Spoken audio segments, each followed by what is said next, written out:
Hello everyone. Hello student, hello aspirant. Modern history के series में आज हम लोग लेक्चर 2 कंप्लीट करेंगे। यह इंपॉर्टेंट होगा यूपीएससी बीपीएससी स्टेट पीसीएस के लिए। ठीक है। माई सेल्फ एनआईटीएन अब्दुल सलीम। तो चलिए स्टार्ट करते हैं। एक बार आप लोग क्या कीजिए, लाइक कर दीजिए, सब्सक्राइब कर दीजिए और कमेंट कर दीजिए। तो इस लेक्चर 2 को कंप्लीट करने से पहले एक बार हम लोग कनेक्टिविटी बनाने के लिए लेक्चर 1 का ओवरव्यू कर लेते हैं, जो कि हम सारे लेक्चर में इसी तरह से कवर करते हैं। ओवरव्यू के साथ हम लोग क्या करते हैं, एक बार रिकॉल करते हैं, रिवीजन करते हैं, उसके बाद लेक्चर 2 यानी जो भी नेक्स्ट लेक्चर रहता है उसको कवर करते हैं। तो चलिए स्टार्ट करते हैं। अब तक हम लोग लेक्चर 1 में क्या क्या कवर किए थे। ठीक है।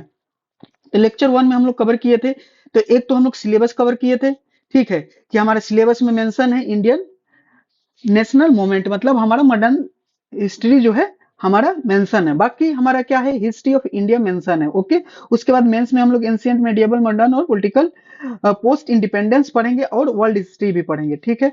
हम लोग एनसीईआरटी को कवर कर लिए थे कि एनसीईआरटी हमारे पास क्या हो जाएगा, ये 6 क्लास का हो जाएगा, 7 क्लास का हो जाएगा, 8 क्लास का हो जाएगा, ये 9th, ये 10th और 11th, और ये 3 पार्ट हो जाएगा हमारा 12th का हो जाएगा। ये कवर किए थे। और तेजी से हम लोग क्या कवर किए थे कि सिलेबस कवर किए थे कि हम लोग सिलेबस में क्या देख रहे थे कि India on the eve British conquest mid 18th century का। उसके बाद क्या हो जाएगा, expansion consolidation of the British power in India, ये भी देखे थे। Economic impact of British rule, popular popular uprising before 1857 के 1857 का जो पॉपुलर अपराइजिंग है, इसको भी हम लोग कवर करेंगे। अच्छा, 1857 काफी इंपॉर्टेंट है, रिवोल्ट, ये भी हम लोग कवर करेंगे। सोशियो रिलीजियस मूवमेंट, ठीक है ना, ये भी सिलेबस में है। मॉडर्न फेज हो जाएगा, ये भी हमारे सिलेबस में। एक्सट्रीम फेज हो जाएगा, तो मॉडर्न फेज को याद रखिएगा। मॉडरेट फेज को 1885 से लेकर 1905 तक बोलते हैं। ठीक है ना, 1885 से लेकर 1905 तक है। ओके। उसके बाद एक्सट्रीम फेज आता है, तो 1905 से लेकर 1917 तक। ठीक है। अब ये क्या हो गया, इंडियन रेवोल्यूशनरी मूवमेंट भी कवर करेंगे, इंडियन अब्रॉड में, ये सब हम लोग देख चुके थे। ठीक है ना। गांधी इरा कवर करेंगे 1970 से लेकर हमारा 1947 तक, ये सब हम लोग कवर करेंगे। उसके बाद कुछ मिसलेनियस देखेंगे, ये हमारा हो गया मॉडर्न। फिर ठीक है, बाकी हम लोग आर्ट एंड कल्चर में आर्ट एंड कल्चर का करेंगे, एंशिएंट हिस्ट्री के सीरीज में एंशिएंट हिस्ट्री को कवर करेंगे, मिडिएवल की सीरीज में मिडिएवल कवर करेंगे। ठीक है। तो ये रहा हमारा यहाँ से यहाँ तक का ओवरव्यू। तो चलिए स्टार्ट क्या क्या चीज से किए थे, लेक्चर 1 स्टार्ट किए थे डिक्लाइन ऑफ मुगल एम्पायर। तो हम लोग ये कवर किए थे कि डिक्लाइनेशन है मुगल एम्पायर का, ये क्यों हुआ, क्योंकि इतना लिगेसी था, फिर भी ये जाके हमारा डिक्लाइन हुआ। तो डिक्लाइन होने का रीजन क्या था, ये एक एक करके हम लोग क्या किए थे, कवर किए थे। यानी कि हमारा जो है मुगल एम्पायर है, मुगल एम्पायर क्या हुआ था हमारा इंडिया में ही। मुगल एम्पायर क्या कब स्टेब्लिश हुआ था, बाबर आया, फिर हुमायूं आया, फिर अकबर आया, जहांगीर आया, शाहजहां, औरंगजेब आया।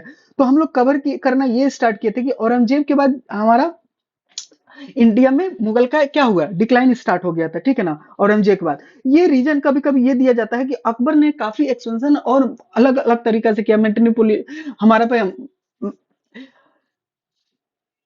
हेलो, हमारे पास क्या हो गया, हाँ एक सेकंड बताते हैं। हमारे पास अकबर ने एक्सटेंशन क्या किया, राजपूतों से रिलेशन बना के किया, राजपूतों से क्या किया, शादी करके किया। उसके बाद क्या किया, राजपूत से हमारा एक्सपेंशन किया, अपने में मनसबदार दिया। मनसबदार कहने का मतलब क्या हो गया, एक हिरार्की दिया गया, बहुत सारे राजाओं को जीता इस तरह से, किस तरह से मनसबदारी रैंक दे के, रैंक क्या होता है ये सब हुआ।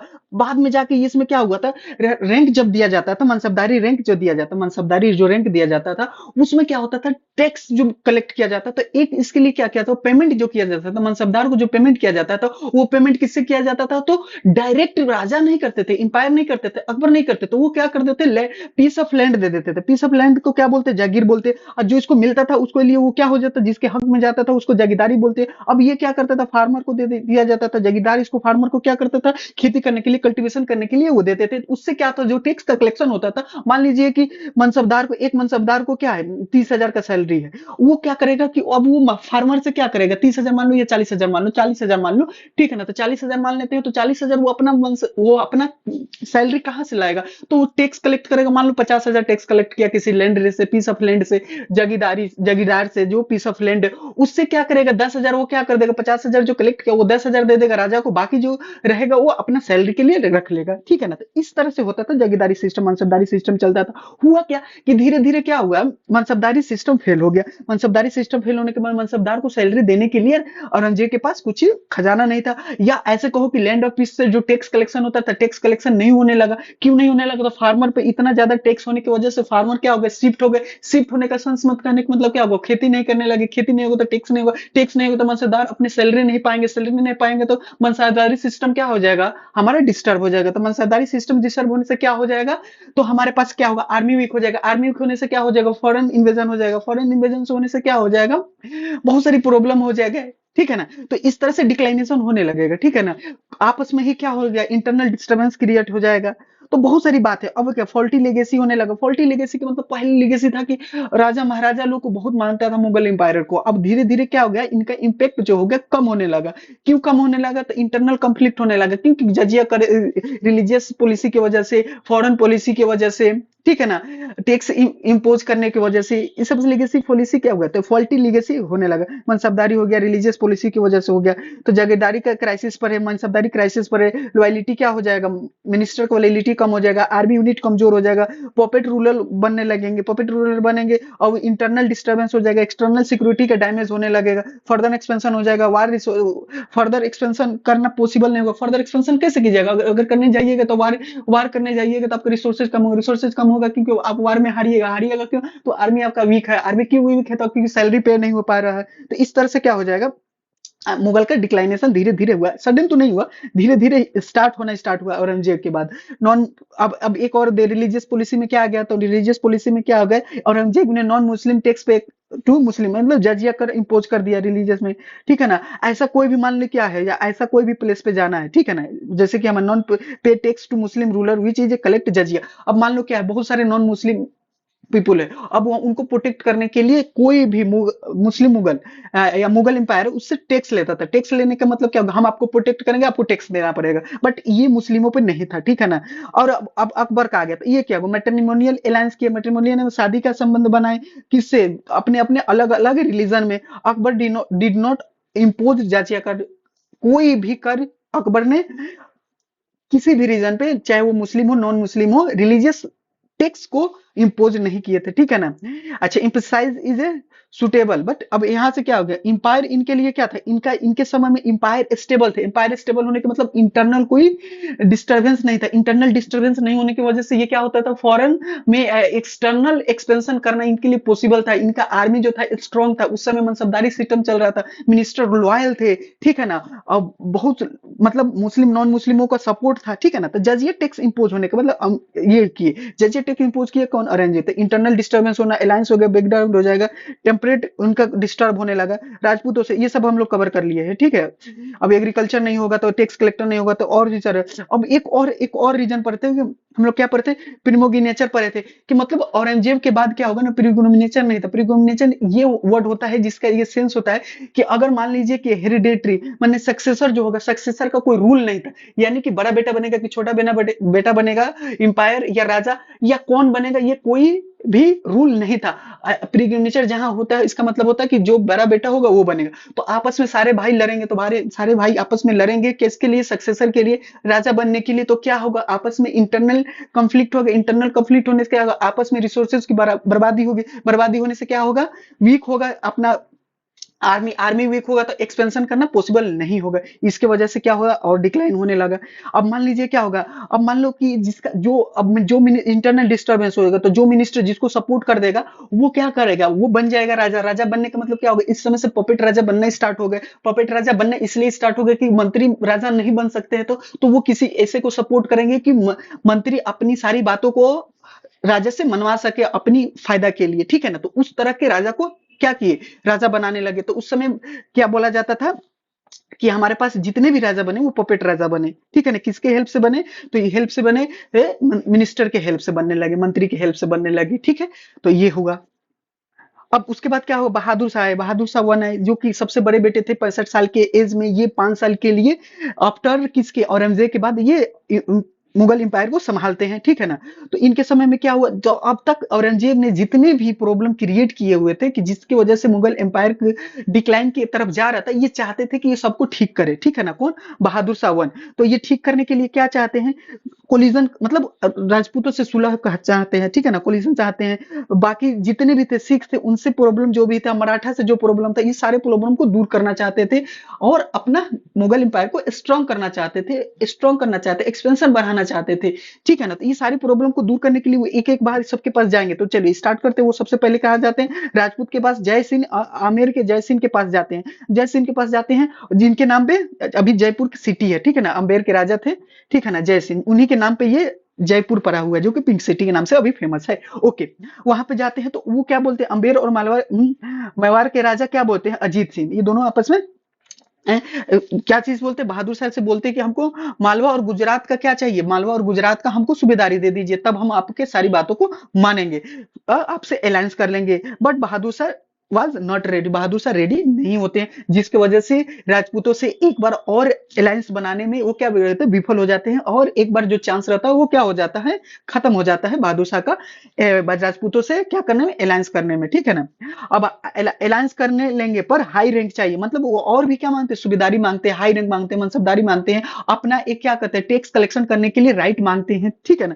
तो इस तरह से वो बहादुर शाह रेडी नहीं होते, जिसकी वजह से हमारा फिर से राजपूत और मुगल के बीच में कोई भी अलायंस नहीं होता है, ठीक है ना। जब औरंगजेब के समय जजिया कर की वजह से डिस्टर्ब हुआ था। सूबेदारी क्या होता है, सूबेदारी आज के समय में गवर्नर को जो बोलते हैं, प्रोविंस के जो गवर्नर होते हैं, सूबा के जो गवर्नर होते हैं, ऐसे बोल दो, नवाब भी बोल दो, ठीक है ना, प्रोविंस के गवर्नर को सूबेदारी बोलते हैं। ओके ओके, ठीक है ना। सूबा का हेड कौन होगा, तो गवर्नर होगा ना, प्रोविंस के हेड, ठीक है ना। ये सब होता है, जैसे ये बहुत सारे छोटे छोटे सूबा है, इसके लिए ये मान लो कोई मुगल एम्पायर है, इसका छोटा छोटा ये है, तो इसके सूबेदारी हो जाएगा। ओके, ये सब छोटी छोटी बातों को हम लोग समझ गए थे।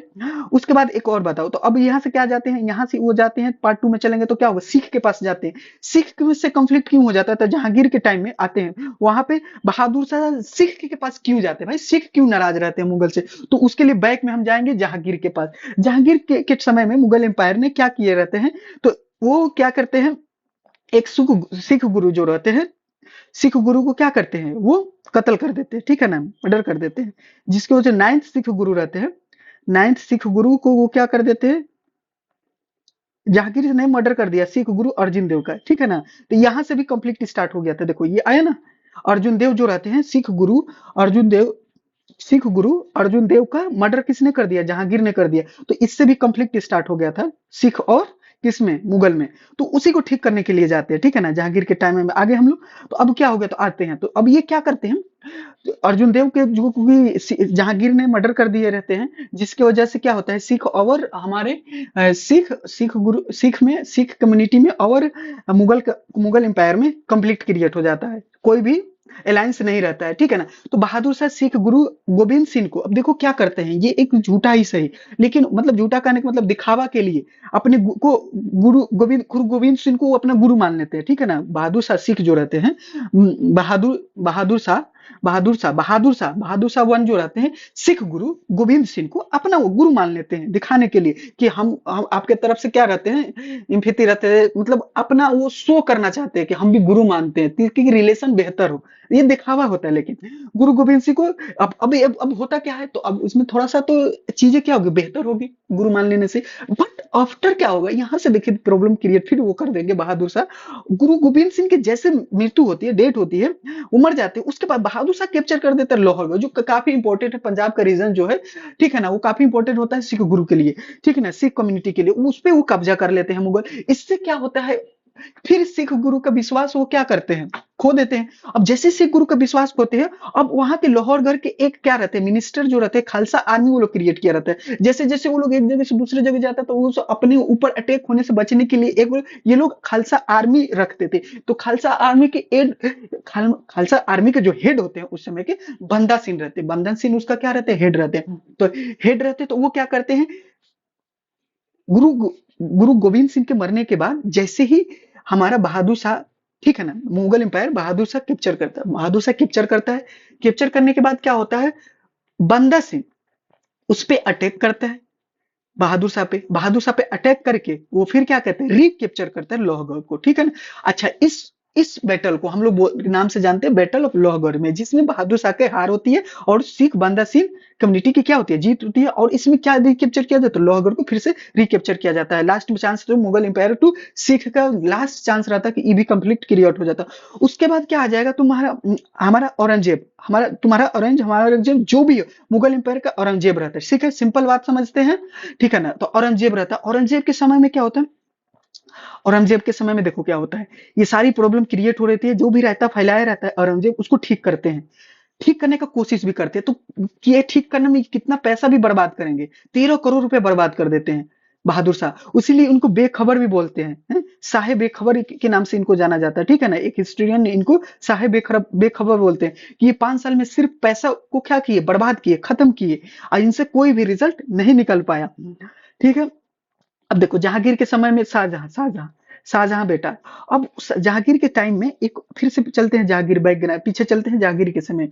जहांगीर के समय में यहाँ पे ना डेक्कन में मुगल हमारा कहाँ पे रह रहा है, मुगल जो है, मुगल एम्पायर जो है हमारा दिल्ली में, मुगल एम्पायर हमारा क्या है, दिल्ली में, मुगल एम्पायर दिल्ली में है। उसके बाद यहाँ डेक्कन वाला पार्ट में छोटा छोटा है, अहमदनगर है, बीजापुर है, और यहाँ क्या है, बिरार है, और क्या है यहाँ पे तुम्हारा गोलकोंडा है, ठीक है ना।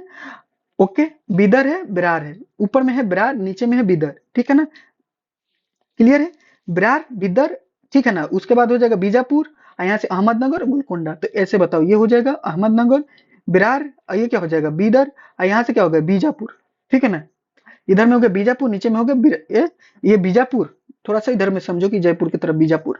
तो ये क्या हो जाएगा, बिदर हो जाएगा, ये बिरार हो जाएगा, इधर में गोलकोंडा हो जाएगा, यहाँ पे अहमदनगर हो जाएगा। 5 हो जाएगा, कौन कौन, अहमदनगर, बोलो अहमदनगर, फिर क्या होगा, बिरार हो जाएगा, नीचे में बीजापुर हो जाएगा, उसके नीचे में बिदार हो जाएगा, बिदर हो जाएगा, उसके बाद गोलकोंडा हो जाएगा, गोलकोंडा। अच्छा, ये जो रहता है ना डेक्कन का, सम कुछ कुछ क्या रहता है, कुछ कुछ रीजन रहता है, ठीक है ना। अब ये रीजन ना ही ज्यादा स्ट्रांग है, ना ही ज्यादा वीक है। यहाँ के राजा भी ना ही ज्यादा वीक है, ना ही ज्यादा स्ट्रांग है। तो यहाँ पे क्या होता है, इस समय पुर्तगीज का आगमन हो जाता है, वास्को डी गामा 1498 में आए जाते हैं। अब वो क्या करते हैं, मुस्लिमों का जो हज करने के लिए शिप जाता है उसको डिस्ट्रॉय करते हैं। अब ये देखकर जहांगीर क्या होते हैं, काफी नाराज होते हैं। तो वो भेजते हैं शाहजहां को कि जाओ उधर से ये सारे प्रॉब्लम को अपने, मतलब ये वाले सब रीजन को अपने कंट्रोल में करो, ताकि पुर्तगीज को क्या किया जा सकता है, कंट्रोल किया जा सकता है। अब पुर्तगीज करते क्या थे, तो पुर्तगीज आए हैं अपना ट्रेड करने के लिए, तो ट्रेड के साथ साथ क्या करते हैं ना, क्रिश्चियनिटी को फोर्सफुली इम्प्रेक्ट करते हैं। इसके वजह से वो हज शिप को भी डिस्ट्रॉय करते हैं। यह बात जहांगीर को पता चलता है, तो ये क्या करते हैं, प्रॉब्लम ये शाहजहां को बोलते हैं। शाहजहां क्या करते हैं, तो यहाँ पे एक सबसे स्ट्रॉन्ग जो रहता है इन सब में, एमंग में, ये मराठा का ही रीजन रहता है। तो मराठा एक होता है, वॉरियर क्लास होता है, ठीक है ना, वॉरियर क्लास होता है। तो ये क्या करता है, मराठा जो रहते हैं पैसा देने पे सर्विस देते हैं। तो मराठा से क्या करते हैं, शाहजहां जाते हैं, शाहजहां बात करते हैं, बात ये करते हैं कि अगर तुम इधर से तुम फाइट करोगे हम लोग की तरफ से,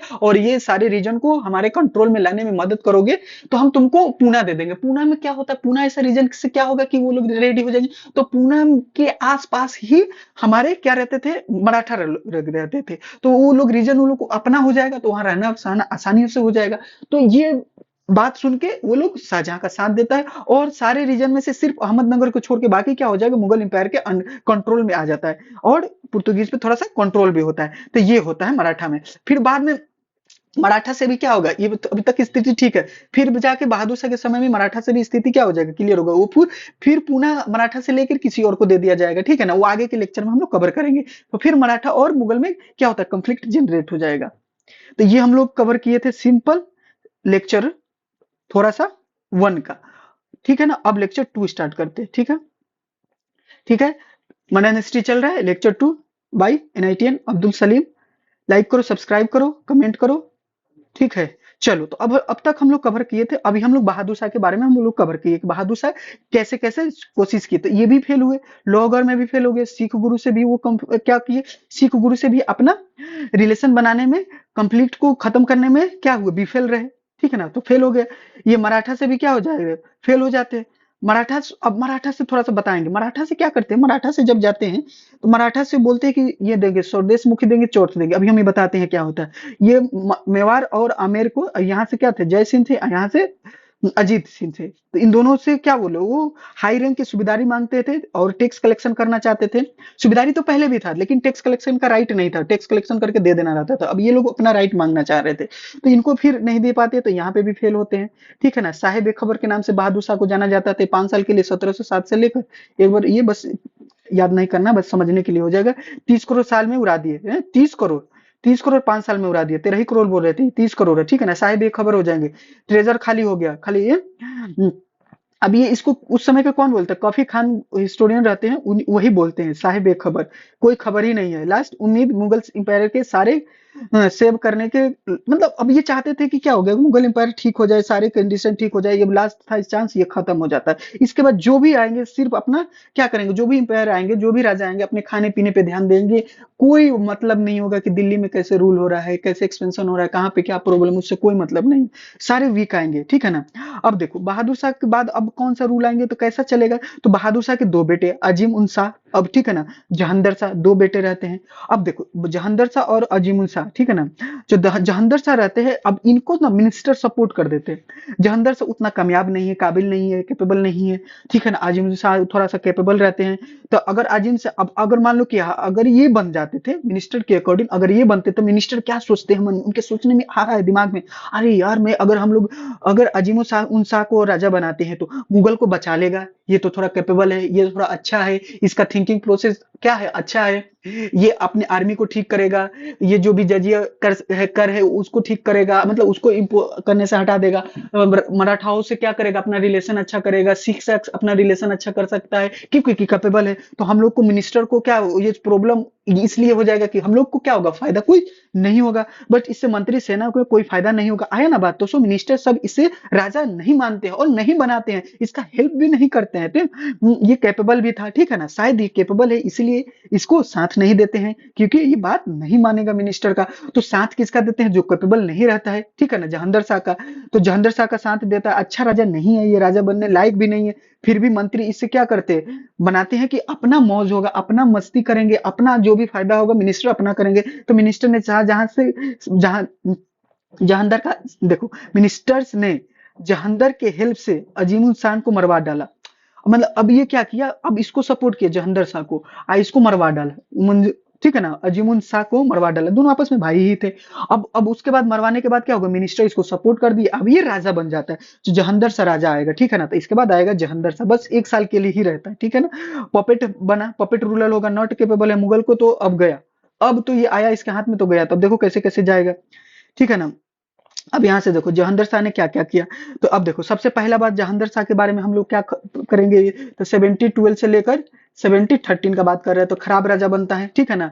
नाचता है, खाता है, पीता है, कोई उससे कोई मतलब नहीं है, सोता भी है। ठीक है ना। कोई काम का नहीं है। ठीक है ना। पॉपेट राजा है, लेटर मुगल किंग है, इतना समझो। ठीक है ना। चीजों को कहानी की तरह तो देखो, हिस्ट्री है, हिस्ट्री में थोड़ा सा कहानी की तरह लिखे हैं। ठीक है ना। तो इंग्लिश मीडियम में, हिंदी मीडियम वाला चीजों को समझने का कोशिश करना, दोनों मीडियम के लिए है ये। ठीक है। ओके। अब यहाँ से सेकंड पार्ट में क्या चलेंगे, तो अब देखो ये जुल्फिकार खान रहता है, ये वजीर, अपने आप को देखो, ये मिनिस्टर रहता है, मिनिस्टर रहता है, वजीर। वजीर का मतलब क्या होता है, वजीर का मतलब समझो कि पीएम। ठीक है ना। मिनिस्टर में सबसे प्राइम एंड फाइनेंस मिनिस्टर दोनों अपने आप को घोषित कर देता है, डिक्लेयर कर देता है जुल्फिकार खान। इसका मतलब यही मेन रूलर है। ठीक है ना। ये तो नाम के लिए है जहंदर शाह। तो जुल्फिकार खान क्या रहता है, जहंदर शाह नाम के लिए रहता है, इसके नाम पे सारा काम ये करता है, जुल्फिकार खान का काम करता है। ठीक है ना। ये मिनिस्टर रहता है, खुद को वजीर घोषित कर दिया है, मतलब कि ऐसे बोलो कि जहांदर शाह के बाद सबसे कोई इंपॉर्टेंट होगा तो जुल्फिकार खान होगा, उसके बाद सारे मिनिस्टर होंगे। ठीक है ना। ये हुआ। तो अब क्या हो गया, ये कंप्लीट इंपायर जुल्फिकार चलाता है जहांगीर खान के नाम पे। ठीक है ना। जुल्फिकार ही वो मिनिस्टर है जो जहांदर शाह को किंग बनाने में हेल्प करता है। तो ये किंग बनाएगा, अगर ये राजा बनाया है तो राजा का ये क्या बनेगा, तो राजा से क्या करेगा, अपना फायदा उठाएगा ही। तो फायदा उठा के क्या बन जाता है, वजीर बन जाता है। सेकंड पार्ट में चलेंगे। जहांदर शाह तो 1 साल ही रूल करता है। अब देखो ऐसा राजा ज्यादा दिन तक टिक भी नहीं पाएगा। ठीक है ना। क्योंकि अब ये जितना अथॉरिटी साइन रहता था सब जुल्फिकार खान के, देखो जितना भी अथॉरिटी रहता था, जितना भी मेन पावर रहता है, सब कौन करता था, सो जुल्फिकार खान करता था। साइन करवा लेता था, किससे, किससे साइन करवा लेता था, अपना जहांदर शाह से साइन करवा लेता था। उसके बाद और ये 1 साल तक ही रूल करता है। ठीक है ना। उसके बाद देखो फोर्थ पार्ट में चलेंगे। तो जुल्फिकार से अब देखो, अब ये जजिया टैक्स, नॉन मुस्लिम टैक्स रहता है ये, हम लोग पहले भी देखे हैं कि नॉन जजिया कर जो है रिलीजियस पॉलिसी को यही तो क्या करता है और डिक्लाइन करने में हेल्प कर देता है, ठीक है ना। और इससे हिंदू लोग क्या होते हैं और क्या होते हैं और नाराज हो जाते हैं, जो कि ये गलत है। अकबर ने क्या किया था, ये चीज को अबोलिश कर दिया था। चीजों को समझना चाहिए, ठीक है ना। सुल्तान वजीर हो जाएगा, पीएम प्लस फाइनेंस मिनिस्टर हो जाएगा, मतलब पहला क्या होगा, राजा सुल्तान होगा, उसके बाद वजीर का आता है पोस्ट, ठीक है ना। तो जुल्फिकार खान खुद को वजीर बना देता है और सब ठीक करना चाहता था, इससे जजिया टैक्स अबोलिश कर दिया।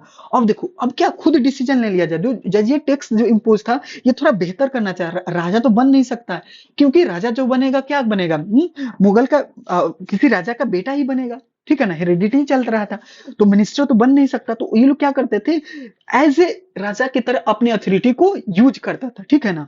तो इसने क्या किया, ठीक करने के समय बहादुर शाह जजिया टैक्स को इबोलिश कर दिया, Bahadur Shah temple tax abolish कर दिया था। और इसके पहले बहादुर शाह ने टेम्पल टैक्स, टेम्पल में पूजा पाठ करने के लिए, ठीक है ना, श्रद्धालु जाने के लिए बहादुर शाह बोल के समय में, बहादुर शाह के समय के पहले टैक्स लगता था, टेम्पल टैक्स, ठीक है ना। तो उसको एबोलिश पहले ही बहादुर शाह ने, बहादुर शाह भी तो सुलह करना चाहते हैं, सब कुछ ठीक करना चाहते हैं, तो उसने पहले ही टेम्पल टैक्स को एबोलिश कर दिया था। तो उसके बाद जजिया टैक्स बचा हुआ था। जजिया टैक्स क्या होता था, ये एक नॉन मुस्लिमों पर लगने वाला ऐसा टैक्स जो कि प्रोटेक्ट करता था राजा उस टैक्स के बदले में नॉन मुस्लिम को, ठीक है ना। अब राजपूत के पास चला, अब राजपूत के पास गया, ठीक है ना, जुल्फिकार राजपूत के पास जाता है। देखो कहानी की तरह समझो, ठीक है ना। बाकी फैक्ट जो होगा वो धीरे धीरे पीवाईक्यू करेंगे, क्वेश्चन करेंगे, एमसीक्यू करेंगे, उससे याद हो जाएगा, ठीक है। बाकी कहानी की तरह समझते चलेंगे। राजपूत के पास गया, जुल्फिकार राजपूत के पास गया, राजपूतों ने क्या किया, तो और राजपूतों को सुबेदारी देने के लिए रेडी किया।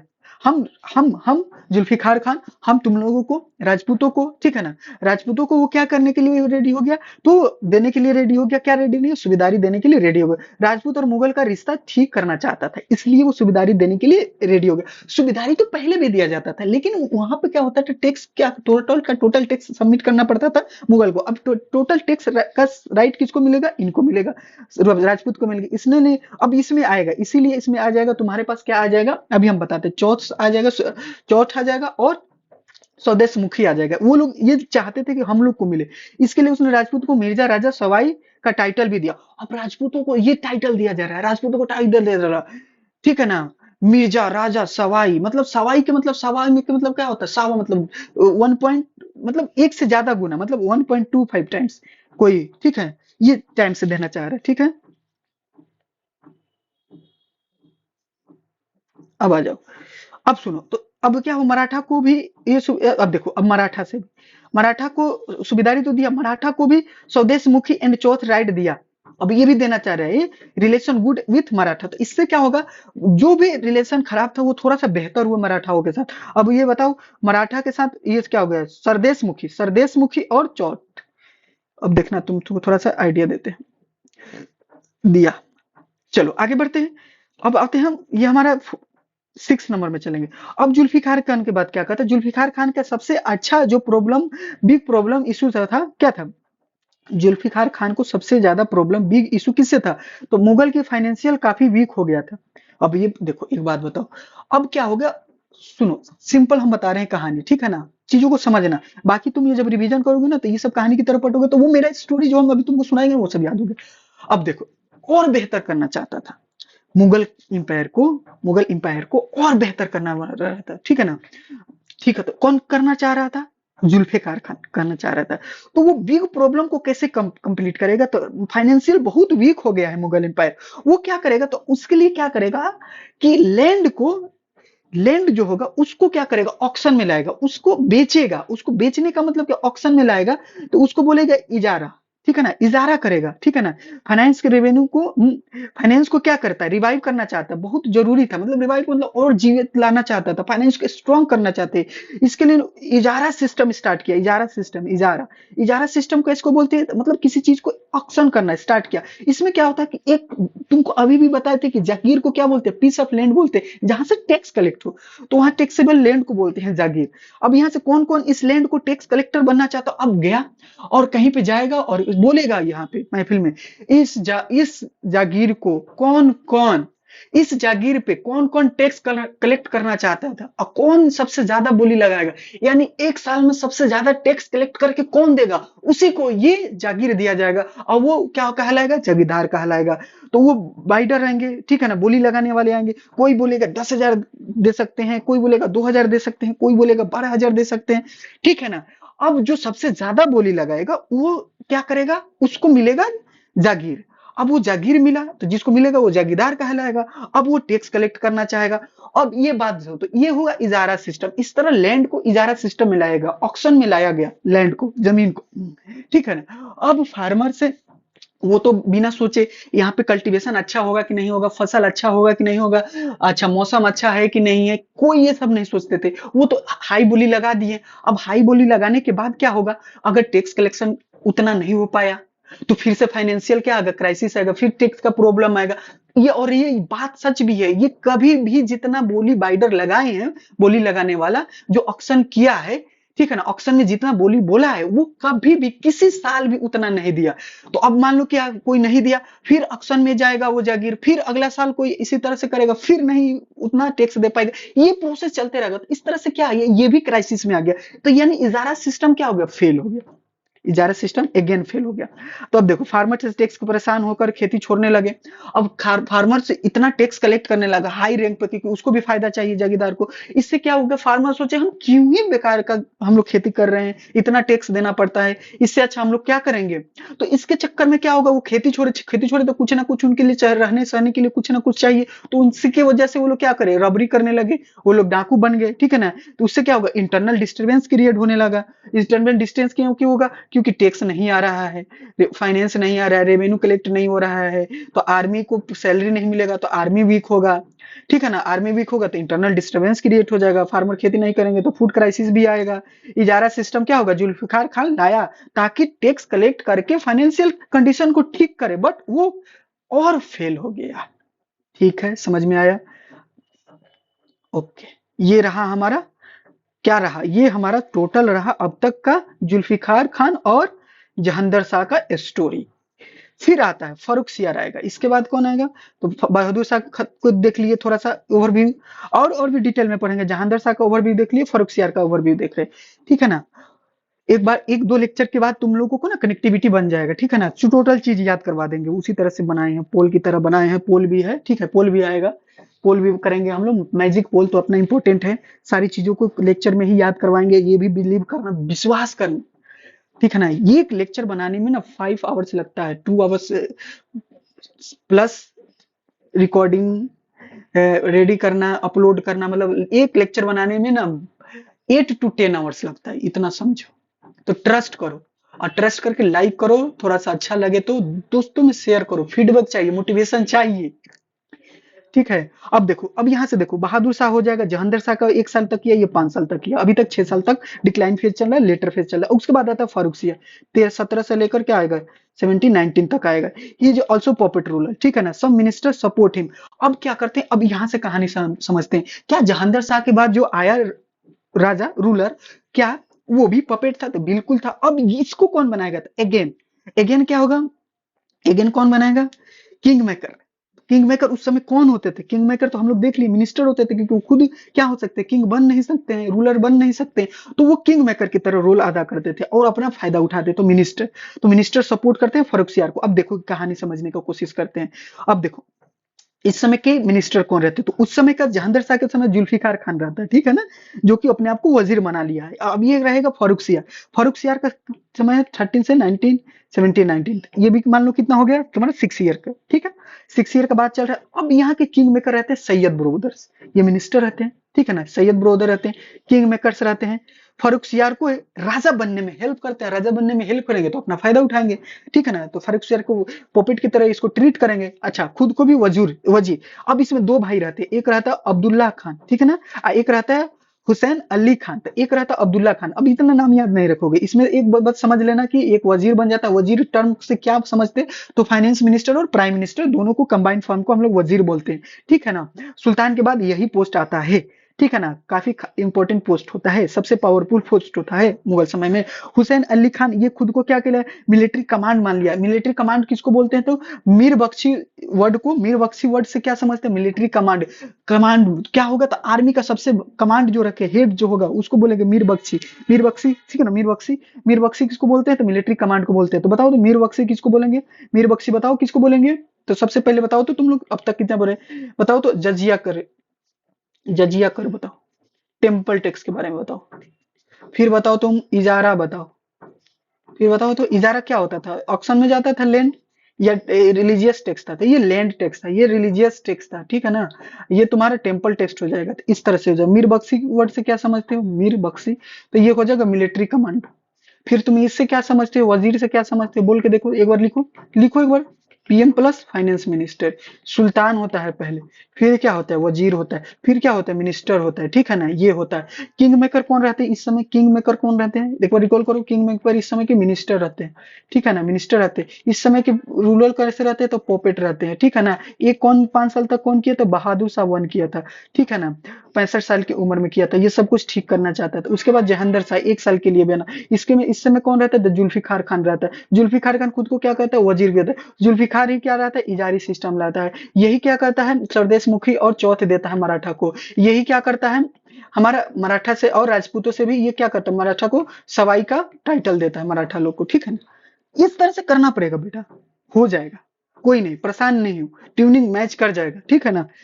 करने लगोगे, करने लगोगे, तुम करने लगोगे, तुम ही करोगे। इस तरह से हैबिट डालो। आते हैं बेटा, तो फारूक सियार को चलते हैं, तो ये हो गया। तो अब हम क्या किए, फारूक सियार के समय में 2 वर्ड नाम सुने, सैयद ब्रदर्स, हुसैन अली खान, इसको हम लोग बोलते हैं commander, military commander. Abdullah Khan को हम लोग बोल रहे हैं वजीर, फाइनेंस मिनिस्टर।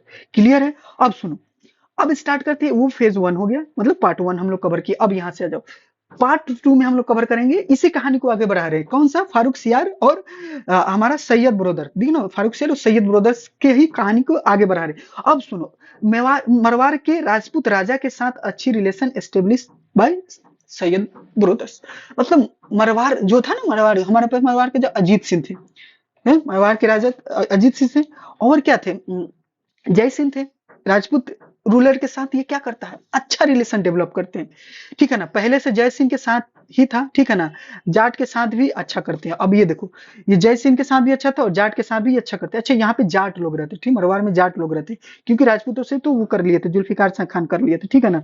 तो जाट के साथ ये करते, ठीक है ना, मरवार में जाट लोग रहते। रिलीजियस टॉलरेंस पॉलिसी को फॉलो करते हैं, मतलब दूसरे के भी रिलीजियंस को रिस्पेक्ट करना है, उसके भी टॉलरेंस क्रिएट होना चाहिए, मतलब स्पेस देना चाहिए, ठीक है ना। ऐसा कहने का मतलब, दूसरे के रिलीजियस को टॉलरेंस होने का मतलब, पुलिस का मतलब क्या होता है, दूसरे रिलीजियस को सम्मान करना, मानना और अधिकार देना, राइट देना, ठीक है ना। ठीक है, ये हो जाएगा। सैयद ब्रदर्स पिलग्रिम टैक्स को अबोलिश करते हैं, अबोलिश कर दिए। नॉन मुस्लिम टैक्स अपने रिलीजियस टैक्स पे जाने के लिए देते थे, उसको पिलग्रिम टैक्स को भी एबोलिश किया। मतलब अब अच्छा अच्छा काम कर रहे हैं, रिलीजियस पॉलिसी को भी खत्म कर रहे हैं। मराठा के साथ ज्यादा रिलेशन अच्छा हुआ, क्यों, सैयद ब्रदर के कान स्वदेश मुखी एन चौथ के साथ टैक्स कलेक्ट करने का भी राइट मिला। ये तो मिला ही मिला, टैक्स कलेक्ट करने का पूरा राइट मिला। आते हैं आगे, तो ये चलो, ये 3 पार्ट हो गया। क्या क्या किए, तो पहले तो ये देखो, तुम बताओ तो सैयद ब्रदर पहला काम क्या किए, तो पहला काम किया कि अबोलिश कर दिया, क्या, पिलग्रिम टैक्स को हटा दिया। ये लिखोगे, पिलग्रिम टैक्स किसने हटाया, ठीक है ना, तो सैयद ब्रदर्स, ठीक है ना। उसके बाद क्या होगा, मरवार के साथ, जाटों के साथ अच्छा रिलेशन किया, पहले जय सिंह के साथ था। फिर क्या किया, मराठा के साथ का जो स्वदेश मुखी के साथ साथ, ये लोग चौथ के साथ साथ, स्वदेश मुखी एंड चौथ के साथ साथ वो टैक्स कलेक्ट करने का भी राइट दिए। तो ये भी और अच्छा हुआ, और राइट मिलेगा किसी को तो और रिलेशन अच्छा होगा, है कि नहीं। अब तो सुनो, सैयद ब्रदर के पावर उसके बहुत ज्यादा बढ़ गए। अब ये इस तरह से क्या होने लगा, सैयद ब्रदर अपने पावर को और स्ट्रॉन्ग किए और यूज करने लगे, ठीक है ना। तो अदर नोबेल जो है, अब एक बात बताओ, 2 ब्रदर सैयद ब्रदर वो खूब ज्यादा पावर्स को यूज करने लगेंगे, तो अदर मिनिस्टर देख के क्या करेंगे, तुम बताओ क्या करेंगे, वो जेलिस होंगे, जेलिस फील करेंगे कि हम लोग को इतना क्या मिल नहीं रहा है, राइट नहीं मिल रहा है, पावर नहीं मिल रहा है, इन लोगों को क्यों मिल रहा है। तो अब ये क्या करेंगे, अब एक अपना ग्रुप बनेगा, एक ग्रुप बनता है, देखना कहीं पे भी जाओगे ना, ऑफिस में जाओगे तो कुछ ग्रुप इधर बनेगा, कुछ ग्रुप इधर बनेगा, अलग सपोर्टिव अलग सपोर्टिव। अब ऑफिशियल उसको ऑफिस बोलते हैं, ऑफिस प्रॉब्लम बोलते हैं, ठीक है ना, ऑफिस ऑफिस ग्रुप बोलते हैं, जहां पे एकदम रूल, किसी का पावर ज्यादा होगा, किसी का पावर क्या होगा, कम होगा, तो अलग अलग लोग अलग अलग शिफ्ट में जाएंगे, ठीक है ना, बात करेंगे, तो अलग मिनिस्टर नोबेल होंगे, खुश नहीं है, तो वो लोग क्या करेंगे, सैयद ब्रदर्स के पावर को क्या करेंगे, डिक्लाइन करना चाहेंगे, कम करना चाहेंगे। तो फर्रुखसियार जहांगीर शाह से अच्छा राजा था। एक तो अच्छी बात है कि जहांगीर शाह जितना खराब था उससे थोड़ा सा अच्छा क्या था, फर्रुखसियार था, वो समझ गया था, अब सैयद ब्रदर्स के बारे में वो समझ चुका है, ठीक है ना। तो सैयद बरोबर मेरे नाम पे क्या कर रहे हैं, साइन करवा कर सब फायदा उठा रहे हैं, ये सब समझ गया है, क्योंकि फर्रुखसियार थोड़ा तेज भी था, किनसे, जहांगीर शाह से, इनको कंट्रोल करने की कोशिश किया फर्रुखसियार। अब क्या करेगा, जैसे ये लोग के पास कोशिश करने जाएगा, क्या करेगा कि फर्रुखसियार इन लोगों को, सैयद ब्रदर्स को बताओ तो कोशिश करने जाएगा, तो मिनिस्टर तो पावरफुल है बहुत, ठीक है ना, सडन किसी को कंट्रोल करने जाओगे तो वो क्या करेगा, मिनिस्टर मिनिस्टर क्या करेंगे, फर्रुखसियार को मरवा देंगे, ठीक है ना, सैयद ब्रदर्स फर्रुखसियार को मरवा दिया। अगला कहानी स्टार्ट करते हैं, 2 मिनट पानी पी ले।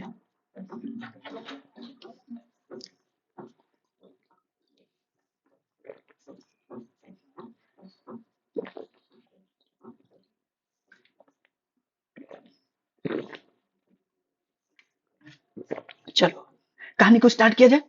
हाँ, तो यहाँ तक कहानी समझ में आया कि किंग मेकर सैयद ब्रदर्स है, सैयद ब्रदर्स का काफी क्या हुआ है, काफी पावर स्ट्रांग हो गया, नोबेल देखेंगे, अदर मिनिस्टर देखेंगे, वो इससे नाराज होंगे, खुश नहीं होंगे, उसके बाद क्या करेंगे, वो फर्रुखसियार के पास जाएंगे। फर्रुखसियार थोड़ा सा तेज है जहांगीर शाह से, जहांगीर शाह जस्ट इसके पहले वाला जो 1 साल रूल किया है, किंग है मुगल का, और उससे थोड़ा सा ये क्या रहता है, समझदार रहता है, सारी बातें समझ जाता है कि मेरे नाम पे ये लोग साइन करते हैं, फायदा उठा रहे हैं।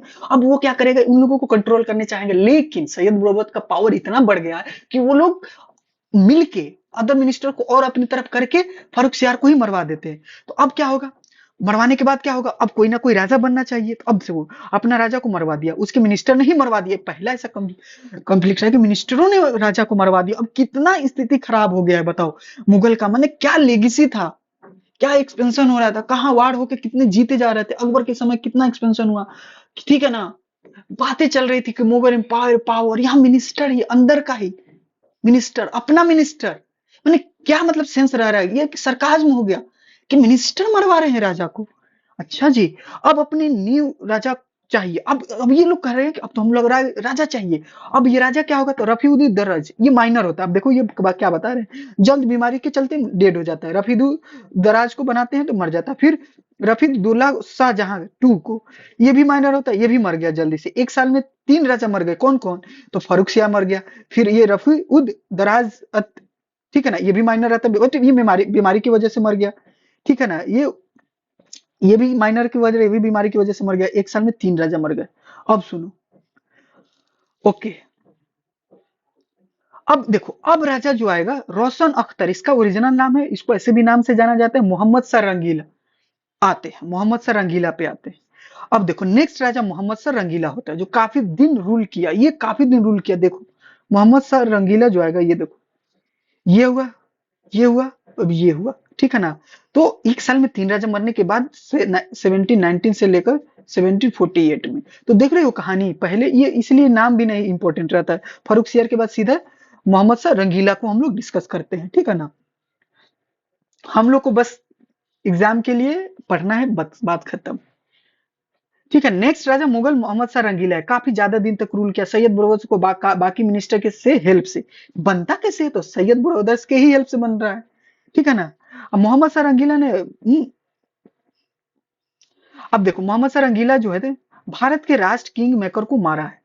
अभी कहानियां है कि किंग मेकर जो बना रहे, मिनिस्टर जो बना है, सैयद ब्रदर्स को कौन मारता है, यही मारता है, ठीक है ना। अब पपेट राजा नहीं है ये, अब ये मारने के बाद क्या होता है, सैयद ब्रदर्स को ही मार देता है, तो पपेट राजा नहीं रहता। मुगल एम्पायर के लिए रिफॉर्म सिचुएशन अच्छा करना चाहिए, बट रंगील अब मारने के बाद क्या चाहिए कि अब थोड़ा सा मुगल एम्पायर को ठीक किया जाए, अच्छा किया जाए, रिफॉर्म किया जाए, सिचुएशन को बेहतर किया जाए, रिवाइव किया जाए, फाइनेंस को बेहतर किया जाए, बट रंगीला जो इसमें कोई इंटरेस्ट नहीं है, जरा सा भी इंटरेस्ट नहीं है, वो खाता है, पीता है, सोता है, डांस करता है, ठीक है ना, बस इससे के अलावा वो कुछ नहीं करता है। अब क्या खुद मिनिस्टर को रिश्वत अब ये क्या करता है, ये यहाँ तक भी, ये मोहम्मद सरंगीला यहाँ तक चला जाता है, यहाँ तक बोलते हैं डिक्लाइन हो जाता है इसका थॉट, ये मिनिस्टर को भी बोलता है कि तुम भी क्या लो, ब्राइब लो, तुम भी रिश्वत लो, मेरे को भी दो, ठीक है ना, थोड़ा पैसा हमें भी दो।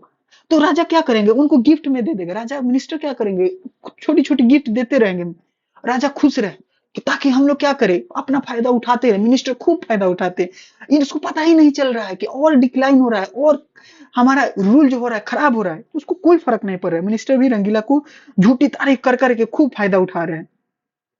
ठीक है, अब आगे बढ़ते हैं। अब सुनो, मोहम्मद शाह रंगीला के समय में तो 1719 और 1948 का बात चल रहा है, नादिर शाह रहता है, पर्शियन रहता है, ठीक है ना। वो क्या करता है, तो अब सुनो, पर्शियन रहता है, अफगानिस्तान पर्शियन, ठीक है ना। अब सुनो, नादिर शाह इन्वेजन करता है ईरान पर्सिया, ईरान, ईरान को पर्सिया, ये बीच में अफगानिस्तान पड़ेगा, ठीक है ना। ईरान से होके देखो चबाहर पोर्ट हो जाएगा, शहीद वस्ती पोर्ट, ठीक है ना, इधर से जाओगे चहेदन हो जाएगा। ये सब वर्ल्ड ज्योग्राफी चल रहा है ना, इसीलिए इसीलिए थोड़ा सा लिख दिया। वर्ल्ड ज्योग्राफी अगर नहीं देख रहे हो, वर्ल्ड ज्योग्राफी कहने का मतलब वर्ल्ड मैपिंग की सीरीज अगर नहीं कवर की हो तो बहुत जबरदस्त पीडीएफ के साथ, पीडीएफ जाओगे टेलीग्राम पे मिलेगा, सारे लेक्चर अपलोड कर दिए हैं, और ये एक गारंटी के साथ बोल रहे हैं, अगर एक भी सीरीज स्टार्ट किए, थोड़ा लेट होगा लेकिन कंप्लीट जरूर करेंगे, तुम्हारे जो कंप्लीट एकदम जरूर करेंगे, बेफिक्र रहना, ठीक है ना। कहानी के साथ पढ़ना, एमसीक्यू के साथ पढ़ना, पीवाईक्यू के साथ शिद्दत के साथ पढ़ना, एक कोई सीरीज स्टार्ट करना तो थोड़ा सा कंप्लीट करना, ठीक है ना, सिलेबस कंप्लीट करना। सिलेबस कंप्लीट एक बार जैसे तैसे रो धो के गा के कर लोगे ना, बस रिवीजन करना बाकी रहेगा मेरे दोस्त, सिर्फ रिवीजन करना बाकी रहेगा। जब रिवीजन सेकेंड टाइम में, जब एक बार ओवरव्यू ले लोगे, कंप्लीट कर लोगे सिलेबस, जब दूसरे बार में जब दौड़ोगे, ये मैराथन में आए हो दोस्त, मैराथन में आए हो, स्टार्टिंग करना पड़ेगा स्लो से, सिलेबस कवर कर करके तब थोड़ा रिवीजन करोगे, और तेज होगे और तेज होगे और तेज होगे, बार बार रिवीजन करोगे, आर रिवीजन रिवीजन रिवीजन रिवीजन। तो इस तरह से कहानी है, इसलिए बार बार फोकस करते हैं कि सिलेबस कवर करना। तो आते हैं हम लोग थोड़ा सा मेन कहानी पे, अब ये आते हैं स्टोरी पे। तो ये रहता है पर्शियन, पर्शियन का तेहरान हो जाएगा, ठीक है ना। पर्सिया, ये अब देखना, ये है ऐसे कुल्हाड़ी की तरह दिखता है, थोड़ा सा बता भी देते हैं, ठीक है ना। ये ऐसे पूरा एंट्री लिया रहता है, ठीक है ना। तो ये हुआ पर्शियन। नादिर शाह कहाँ का रहता है, पर्शियन रहता है, ठीक है ना। अब सुनो, ये सिर्फ अटैक करना, लूटपाट करना वाला रहता है राजा, ठीक है ना। अब ये लूटपाट करने वाला रहता है। नादिर शाह का अटैक होता है किसके समय होता है, मोहम्मद शाह रंगीला के समय। दो फैक्ट याद रखना, नादिर शाह का अटैक किसके समय होता है, बोलो नादिर शाह का अटैक कहाँ का है, नादिर शाह कहाँ का है, तो सर पर्शियन का है। और सर ये तो मुगल के इंपायर के समय में, मुगल के समय में, मुगल के राजा रंगीला रहता है, उसके समय में मोहम्मद शाह रंगीला रहता है, उसके समय अटैक करता है, पर्सिया का राजा होता है, नया राजा बना। अब ये अटैक करके राजा बन भी जाता है, अपने एम्पायर को एक्सपेंड करता है, वहां से यहाँ तक भारत में पता लगाया। मतलब होता क्या है, पता लगाता है कि अच्छा बताओ, और हम एक्सपेंशन अपना करना चाह रहे हैं। पर्शिया का जो राजा रहता है वो बोलता है हम एक्सपेंशन करना चाहते हैं, अपने साम्राज्य को बढ़ाना चाहते हैं, तो वो पता लगाता है भारत की, कि भारत में एक राजा है जो मोहम्मद शाह रंगीला है, वो काफी क्या है, पीने खाने में रहता है, कोई उसका आर्मी स्ट्रांग नहीं है, कोई ध्यान नहीं देता है रूल करने में, कोई उसका फॉरेन पॉलिसी स्ट्रांग नहीं है, तो उस पर अटैक करता है। अटैक करके क्या करता है, यहाँ पे नादिर शाह दिल्ली की तरफ देखता है, दिल्ली बहुत गोल्ड है, प्रॉपर्टीज में लाएंगे, मतलब वो चाहता है यहाँ पे जो भी हमारे पे ट्रेजेडी है उसको लूटना चाहता है, आके आके दिल्ली पे अटैक भी करता है और जीतता भी है, और यहाँ कुछ दिन रूल भी करता है। आगे बढ़ते हैं कहानी पे। नादिर शाह दिल्ली पे अटैक करके निकल गया, रंगीला मजे में सो रहा है। मतलब अभी रंगीला सो रहा है तब तक यहाँ से नादिर शाह के अटैक किया है, ठीक है।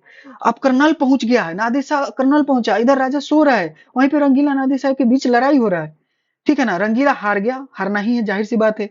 नादिर शाह कुछ दिन दिल्ली पे रूल करता है, बाद में वो चला जाता है, वापस चला जाता है। अब ये ट्रीटी करके जाता है, क्या ट्रीटी करता है, कि देखो ट्रीटी करता है कि इंडस रिवर का वेस्ट वाला पार्ट हमको चाहिए, है। अब ये कहता है, अब ये रूल रंगीला शाह से ये क्या मांगता है, रंगीला शाह से ये ट्रीटी करता है, ट्रीटी करता है। अब बताओ सब कुछ क्या रहता है, मोहम्मद शाह रंगीला का ही रहता है। अब रंगीला के साथ वो ट्रीटी करता है क्योंकि वो जीत चुका है। नादिर शाह को, नादिर शाह रंगीला को हरा दिया है, ये तो सो रहा है, मौज में है, कोई ध्यान नहीं दिया। तो अब वो बोलता है सुनो रंगीला, तुमको हमको देना पड़ेगा, इंडस रिवर का वेस्ट वाला जो भी रीजन होगा हमको देना पड़ेगा, राइट, हम इस पे रूल करेंगे, लीजिए लीजिए ले लीजिए। रंगीला कहता है आराम से ले लीजिए, कोई दिक्कत नहीं, कोई दिक्कत नहीं है नादिर साहब, कोई दिक्कत नहीं। अब एक होता है पिक ज्वेल थ्रोन रहता है, पिक ज्वेल थ्रोन यहाँ से दिखा देते हैं, ये रहता है पिक ज्वेल थ्रोन। ये वाला रीजन, ये वाला रीजन तुम्हारा हो गया इंडस के रिवर वेस्ट वाला पार्ट में, ये मांग लेता है। फिर ये वाला मांग लेता है, ज्वेल पिक मांग लेता है, ठीक है ना, पिक ज्वेल थ्रोन मांग लेता है, ये काफी इंपॉर्टेंट रहता है ये, ठीक है ना, इसको भी मांग लेता है। कोहनूर भी मांग लेता है, डेक्कन का कोहनूर डायमंड भी मांग लेता है। हाँ हाँ, ये भी ले जाइए, इसको रखने में कॉस्ट बहुत लगता है, ये सजाने वजाने में कॉस्ट बहुत ज्यादा इस पे कॉस्ट होता है, कोई दिक्कत नहीं है, लेके जाइए, तो वो दे देता है, ठीक है।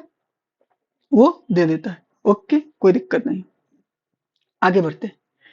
सब दे देता है, पूरा दिल्ली ले लो बट मुझे परेशान ना करो। ये तो इतना नकम्मा है रंगीला सा, कह रहा पूरा दिल्ली भी ले लो बट मुझे कोई परेशानी ना करो, मुझे खाने पीने में सोने में बिजी रहना है। देखिए, बताइए, एक उस समय के मुगल थे, अब इस समय के मुगल है। ठीक है, अब मुगल टेरिटरी का डिसइंटीग्रेशन पढ़ेंगे, ठीक है ना। तो अगला क्लास में करें, अगला लेक्चर में कवर करते हैं, ठीक है ना। ऐसे ज्यादा है नहीं, ठीक है ना। अब डिसइंटीग्रेशन कर लेंगे कवर, अब अगले लेक्चर में कवर करते हैं ताकि थोड़ा सा कंटेंट और मिल जाए। तब तक इतना रिवीजन करो, कहानी की तरह ज्यादा नहीं पढ़ रहे, अभी थोड़ा थोड़ा तुमको थोड़ा थोड़ा इंटरेस्ट डेवलप कर रहे हैं, ठीक है ना। इंटरेस्ट डेवलप हो जाएगा और चीजों को कहानी का फैक्ट तो बार बार रिपीट करेंगे, वो पोल के साथ हम तुमको याद करवा देंगे, कहानी समझ में आ जाएगा, सब कुछ याद हो जाएगा। तो इसीलिए बोल रहे हैं, ये जो भी सीरीज है, जो भी 2026 वाले हैं, 25 वाले तक तो देखो कोशिश करेंगे कि 25 मई के पहले कंप्लीट हो जाए। वादा तो नहीं कर सकते हैं लेकिन कोशिश करेंगे पूरा कि 2025 वाले भी फायदा उठा सके। ठीक है, thank you, all the best, ख्याल रखो, लाइक और सब्सक्राइब।